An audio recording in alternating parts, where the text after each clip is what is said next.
Hello friends, এটা আমি বানাচ্ছি এগ চাও, কিন্তু দেখলে একটু অবাকই হয়ে যাবেন। আর সামান্য উপকরণে আমি করেছি, অন্য কিছু দিয়ে করিনি। একদম প্লেন আর চটজলদি তাড়াতাড়ি করে করেছি। আমার ঘরে ডিম ছিল, তো আমি 3টে ডিম দিয়ে দিয়েছিলাম। দিয়ে চাউটাকে আমি সেদ্ধ করে জল ঝরিয়ে রেখে দিয়েছি। এবার এতে আমি একটু সামান্য নুন দিয়ে ডিমটাকে করে নিলাম, কিন্তু আমি তেল ব্যবহার করব না। ডিম ভাজাতেই যেটুকুনি তেল লেগেছে ওইটাই, তেল আর আমি দেবো না। এরপর আমি এতে একটু দিয়ে দেবো সয়া সস, চিলি সস আর দেবো টমেটো সস। এই 3টে সসে আমি কিন্তু ব্যবহার করেছি। তো যাই হোক, সসগুলো দেওয়ার পর এতে আমি আর কোনো সবজিও ব্যবহার করিনি। একদম প্লেন, অথচ খেতেও দুর্দান্ত। এটা আমাদের রাত্রে ডিনারের জন্য হয়েছিল।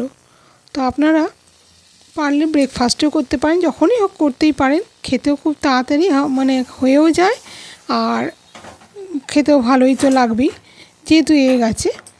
তো যাই হোক, আমি এটাকে এবার মিশিয়ে নেবো। নিয়ে খাবার আগে একটু গোলমরিচ দিয়ে আর একটু শসা কুচো, সামান্য একটু কাঁচা পেঁয়াজ দিয়ে পরিবেশন করব। তা কেমন লাগলো আপনাদের?